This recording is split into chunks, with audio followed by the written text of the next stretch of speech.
හැමෝටම සුබ දවසක්. Life with Elsa Elena page එකට ආදරයෙන් පිළිගන්නවා. ඉතින් අද අපි හදන්න බලාපොරොත්තු වෙන්නේ homemade yogurt එකක්. පුංචි බබාලට කිසිම බයක් නැතුව ගෙදරදීම පිරිසිදුට රසට හදා ගන්න පුළුවන් කිසිම වර්ණකාරකයක් රසකාරකයක් පාවිච්චි කරන්නේ නැතුව හදා ගන්න පුළුවන් yogurt එකක් තමයි කියලා දෙන්න හදන්නේ. අපි බලමු මොනවද මේක හදන්න අපිට ඕන වෙන්නේ කියලා. මේ යෝගට් එක හරිම රසයි. ඒ වගේම පිරිසිදුයි. මොකද අපි මේක ගෙදරමයි හදන්නේ. මේ යෝගට් එක වැඩිහිටියන්ට ආහාරයට ගන්න පුළුවන්. එහෙම කරනවා නම් මේකට සීනි මේසැඳ දෙකක් එකතු කරාම හොඳටම ඇති. පුංචි බබාලා ආහාරයට ගන්න නිසා අපි මේකට සීනි එකතු කරන්නේ නැහැ. අපිට මේ යෝගට් එක හදාගන්න උවමනා වෙන ඉන්ග්‍රීඩියන්ට්ස් දෙකයි. නැවුම් එලකිරි ලීටරයක් සහ යෝගට් එකක්. මම මෙතන දොවාගත්ත නැවුම් එලකිරි තමයි අරගෙන තියෙන්නේ.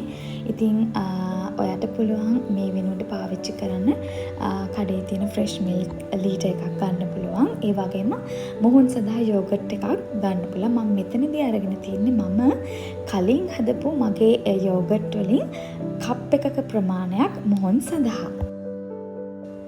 මුලින්ම කරන්න තියෙන්නේ ගැඹුරු මේ වගේ පාචනයක් අරගෙන ලිප මධ්‍යම ප්‍රමාණයට ඔන් කරලා කිරි ටික හොඳින් උතුරවා ගන්න එක.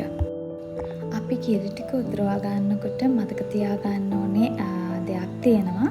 ඒ තමයි ලිප මධ්‍යම ප්‍රමාණයට ඔන් කරගෙන නිතරම කිරි ටික හැඳි ගන්න එක.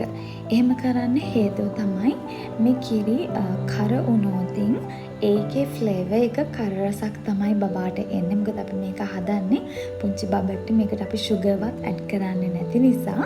ඒ නිසා මේක කර වෙන්නේ නැති වෙන්න හොඳට හැඳි ගන්න ඕනේ නිතරම. විනාඩි 7ක් 10ක් ඇතුළත කිරි එක හොඳින් උතුරවා ගන්න පුළුවන් වෙනවා. එහෙම උතුරවාගත්ත කිරි එක අපි පැය භාගයක් විතර වෙලාව අරගෙන නිවෙන්නට ඉඩ අරින්න ඕනේ. මෙතනදී වැදගත්ම දේ තමයි මේ කිරියකට මොහොන් ඇඩ් කරනකොට අපි ඕනට වඩා රස්නෙන්වත් ඕනට වඩා නිවුණු විටදීවක්වත් එකතු කරන්නේ නැහැ. මද රස්නේ එහෙම නැත්නම් ලුක්වෝම් තත්ත්වයේදී තමයි අපි මේකට යෝගට් එක ඇඩ් කරන්න ඕනේ. එහෙම ලුක්වෝම් තත්ත්වයේදී අපි මේ යෝගට් එක එකතු කරන්න රීසන් එක තමයි එහෙම නොවුනොත් අධික උණුසුම් තත්ත්වයේදී සහ උණටත් වඩා නිවුන විටදී යෝගට් එක සෙට් වෙන්නේ නැතුව යනවා. ඊළඟට විස්ක් එකක් හෝ හැන්දක් යූස් කරලා හොඳට මේක මික්ස් කරගන්න ඕනේ. හදාගත්ත යෝගට් මිශ්‍රණය මම මේ වගේ ග්ලාස් ලෝෆ් පෑන් එකකට තමයි දාන්නේ. මේ වගේ ස්ට්‍රේන් එකක් පාවිච්චි කරලා අපි යෝගට් මිශ්‍රණය පෙරා ගන්න ඕනේ. එහෙම කරන්නේ අපි මුහුන් සඳහා එකතු කරපු යෝගට් එක සමහරක් වෙලාවට හොඳට මික්ස් වෙන්නේ නැති වෙන්න පුළුවන්. ඒ නිසා අපි මේ විදියට පෙරා ගන්න ඕනේ. මේ තියෙන්නේ හදාගත්ත යෝගට් මිශ්‍රණය. දැන් මේක අපි මිදෙන්න අරින්න ඕනේ. මේ සඳහා හොඳම තැන තමයි ඔයාගේ ගෙදර තියෙන oven එක. මතක තියාගන්න ඕනේ අපි oven එක on කරන්නේ නැහැ. oven එක ඇතුලේ අපි යෝගට් මිශ්‍රණය සෙට් වෙන්නට ඉඩ හරින්නේ.